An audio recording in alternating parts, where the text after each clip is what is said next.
Olá, hoje nós vamos apresentar um pouquinho sobre a conservação do solo e a água na cultura da cana-de-açúcar. O meu nome é Alex, sou discente da disciplina. O meu grupo é composto pelo Eli Carlos, João Pedro Costa Amaral e Lucas Emílio Maia. Passando um pouquinho do nosso tema, né, do nosso conteúdo, nós temos a introdução, vamos falar uma breve introdução sobre o manejo do solo, o dimensionamento de terraço, o quanto é importante se dimensionar um terraço, qual que é a necessidade dimensional, o objetivo, o preparo do solo, quais são os tipos, quais são os objetivos de preparar um solo, quais são os pontos essenciais e cruciais na tomada de decisão e a direção e forma de plantio para mecanizar, para ter uma boa colheita, otimizar o tempo, gasto de máquinas, o manejo de plano de cobertura no cultivo também é uma coisa importante para questão de rotação de cultura, de fornecer nutriente, de não deixar o solo exposto. Então, tudo isso vai ser abordado a seguinte pelos meus colegas e por mim. Obrigado. Olá pessoal, eu sou o Lucas e passando pela introdução do nosso trabalho, a gente sabe que o solo é um recurso escasso e a cultura da cana é cultivada em 8,3 milhões de hectares. E essa cultura ela faz um uso intensivo do solo, principalmente no seu plantio, o que faz a importância de dar atenção à conservação do solo e da água nessa cultura. Entretanto, é uma cultura semi-perene, faz um grande aporte de matéria orgânica e há alguns anos já são proibidas a realizada de queimadas, o que torna a cultura mais conservativa em relação ao solo. E uma importante prática para auxiliar na conservação do solo e da água é a construção dos terraços. Passando aqui sobre os tipos de terraços, eles podem ser classificados quanto ao seu alinhamento, podendo ser terraços paralelos ou terraços não paralelos, quanto à sua forma de construção, que são do tipo Nichols ou do tipo Mangon, quanto à sua função, tem um terraço de infiltração, um terraço de drenagem e o terraço misto, e quanto à faixa de movimentação de terra, terraço de base estreita, terraço de base média e terraço de base larga. Eu trouxe no nosso trabalho essa tabela da Embrapa para o dimensionamento do espaçamento vertical e espaçamento horizontal dos terraços de base larga, que é dada em função pela declividade em porcentagem em relação à textura do solo, que vai de arenosa, textura média e textura argilosa.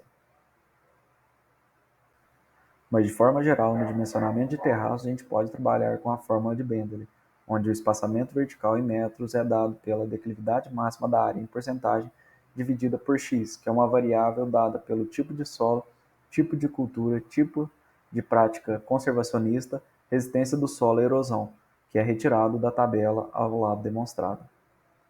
Olá, meu nome é Alex Oliveira Borges, sou discente da disciplina da cultura da cana-de-açúcar. Vou dar continuidade na apresentação, vou falar um pouquinho sobre o preparo do solo. Como nós sabemos, a cultura da cana-de-açúcar ela é altamente mecanizada. Com isso, tem uma alta taxa de compactação. Então, nós temos que tomar muito cuidado para não reduzir a produtividade dessa cultura.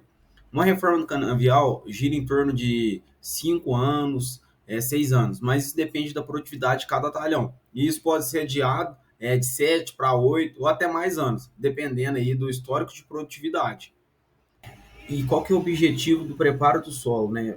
O objetivo principal é melhorar as condições físicas e químicas do solo, né, para garantir uma boa brotação dessas plantas, um bom perfilhamento, um crescimento radicular espontâneo e vigoroso, e garantir o estabelecimento da cultura naquele talhão, naquele tipo de solo.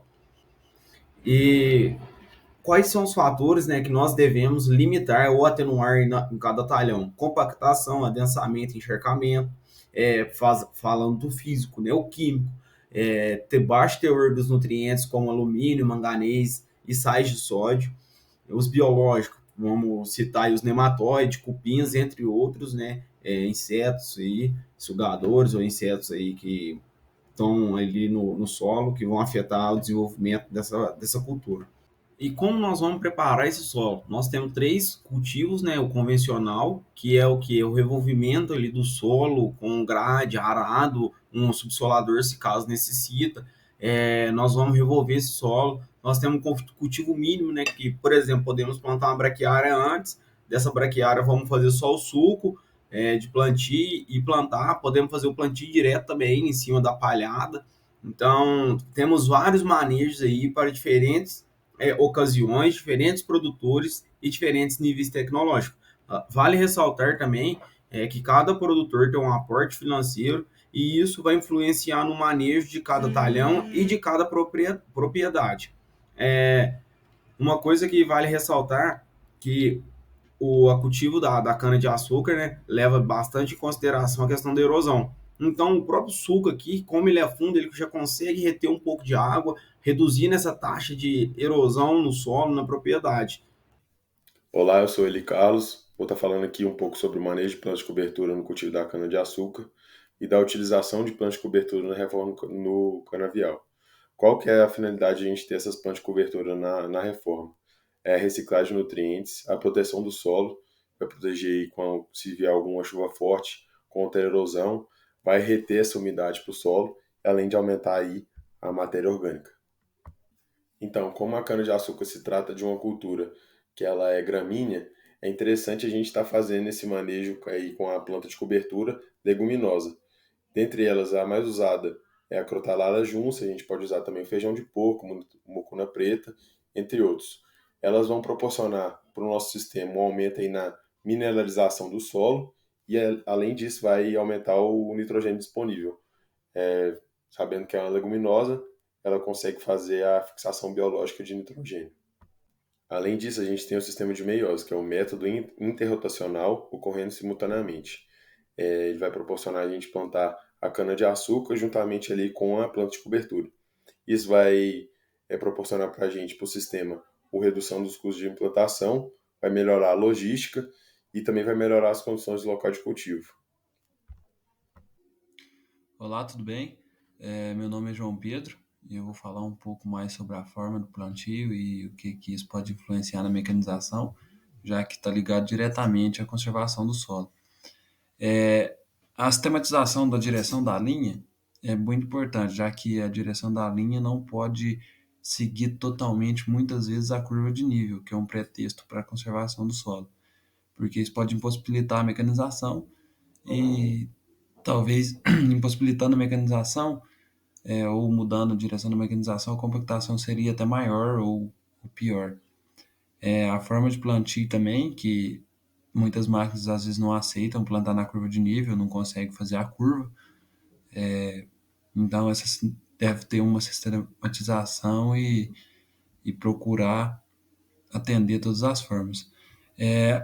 Isso também reduz o custo de implantação, já que você vai permitir o uso de máquinas. Então é bem importante. Outro ponto importante é o formato camalhão. Esse camalhão pode ser mais alongado e pode permitir o plantio sobre ele. Quando você faz esse camalhão mais alongado, você pode usar máquinas de menor porte, você vai ter que fazer mais repetições, então isso gera um maior gasto. Porém, permite o plantio e contém erosão da mesma forma, que é um ponto muito positivo para a preservação do solo e água, né, no plantio de cana.